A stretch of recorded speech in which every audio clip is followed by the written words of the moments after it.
অধিকাংশ মেয়েদের সংসার ভাঙে শুধুমাত্র তাদের রাগ, জিদ ও অহংকারের কারণে। এই সমাজে ডিভোর্স ম্যাক্সিমাম হচ্ছে মেয়েদের পক্ষ থেকে, সংসার ভাঙে মেয়েদের পক্ষ থেকে, এটাই দেখা যায়। কারণ হচ্ছে মেয়েদের ভিতরে এই তিনটি প্রবলেম খুব বেশি দেখা যায়। ফার্স্ট হচ্ছে তাদের ভিতরে দেখা যায় হচ্ছে রাগ, খুব বেশি রাগ, হাজবেন্ডকে মানতেই চায় না, রাগ এমন বেশি হয়েছে ভাঙচুর করে, থাকবে না তো থাকবে না, কথায় ছাড় দেয় না। মনে রাখবেন বোন, মনে রাখবেন মা, আপনার এই রাগ, মেয়ে মানুষ জিদ করে রাগ করে কখনো ভালো কিছু করতে পারে না, তারা ধ্বংসের দিকেই যায়। মেয়েরা যত বেশি নরম হবে ছেলেরা তত বেশি এই জায়গায় নিবে, আর মেয়েরা যত বেশি রাগ দেখাবে, কোন পুরুষ মানুষ যার ভিতরে পুরুষত্ব আছে, যে বেটা মানুষ, সে কখনো মেয়েদের রাগ পছন্দ করে না। সে কখনো মেয়েদেরকে খুব বেশি এক্সাইটেড হওয়া, খুব বেশি রেগে যাওয়া, মালেকা হামিরার মতো এগুলো পছন্দ করে না। ডাইনি মার্কা মেয়ে কোনো ছেলে পছন্দ করে না।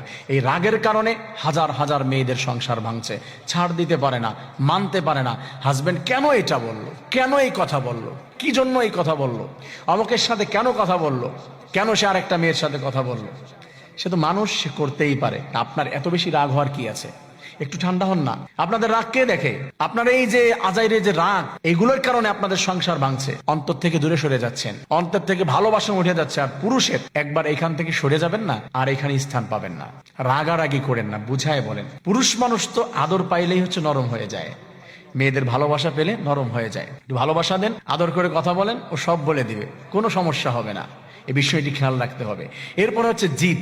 অনেক মেয়ে জিদ করে, জিদ করে এত বেশি যে কেন এই কথা বলেছে, আমি আর জীবনে কোনোদিন বাবার মেয়ে যদি হয়ে থাকি তাহলে তার ভাত খাবো না, তার বাড়ি যাব না, এই ধরনের কথা বলে। যে জিদ করেছি তো করেছি, আমি এক বাবার মেয়ে, এক কথা, আমি হচ্ছে মন্ডল বংশের মেয়ে, আমি মোল্লা বংশের মেয়ে, আমি চৌধুরী বংশের মেয়ে, আমি মাতবর বংশের মেয়ে। এই যে বংশের কথা বলে যে আমি ওই বংশের মেয়ে, আমি কিন্তু নরম হওয়ার নয়।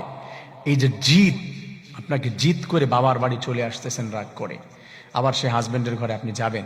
হ্যাঁ, আপনি কি মনে করেছেন এটা পুরুষ মানুষ আবার নিয়ে যাবে আপনাকে?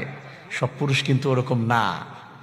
জিদ করে চলে গিয়েছেন, ঘর থেকে বের হয়েছেন, রিকোয়েস্ট করার পরেও থাকেন নাই, পুরুষ মানুষ আপনাকে নিবে না। নিবে দুই চারজন আছে, বাট ম্যাক্সিমাম এটা সহ্য করতে পারবে না। এরপরে আসেন অহংকার। এই অহংকারে মেয়েদের জীবনটা তছনছ করে দেয়, ধ্বংস করে দেয়। আমার বাবার বাড়ি এটা আছে, আমি অমুক বংশের মেয়ে, আমি কি পড়াশোনা কম জানি তার থেকে? এখনো শত শত ছেলে আমার পিছনে লাইন মেরে আছে, আমাকে এখনো প্রপোজাল পাঠায় হাজার হাজার ছেলেরা। আমার জন্য কত ছেলে পাগল, আমার চেহারা কম? এই যে আপনার যে অহংকার বোন, আপনার এই অহংকারটা আপনাকে ধ্বংস করেছে। এই অহংকার আপনাকে নিঃশেষ করে দিবে। আল্লাহ তাআলা বলে দিয়েছেন, ইন্নাল্লাহা লা ইউহিব্বু কুল্লা মুখতালিন ফখুর। কোন অহংকারীকে আমি আল্লাহ পছন্দ করি না, যে দাম্ভিকতা ভিতরে রাখে, অহংকার দেখায়, রূপের অহংকার, বংশের অহংকার, টাকার অহংকার। এই যে অহংকার যা কিছু দেখায়, ক্ষমতার অহংকার, আল্লাহ তাআলা জানিয়ে দিয়েছে অহংকারীকে আমি পছন্দ করি না।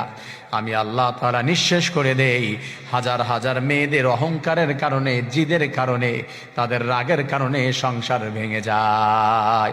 100% হাজার হাজার মেয়েদের সংসার ভাঙার পিছনে কারণ হলো তাদের রাগ, তাদের জিদ, তাদের অহংকার। এই তিনটি বিষয় যদি কোনো মেয়ে ফেলে দিতে পারে, অন্তর থেকে বের করে দিতে পারে, এইগুলা না করে যদি নরম হয়ে যেতে পারে, স্বামীর কাছে সঁপে দিতে পারে, আল্লাহ তাআলা বলে আমার ওই বান্দিকে আমি কবুল করে নেই, সাকসেস বানিয়ে দেই, এবং তাকে আমি জান্নাতের দরজাগুলি ওপেন করে দিব, জান্নাত দান করে দিব।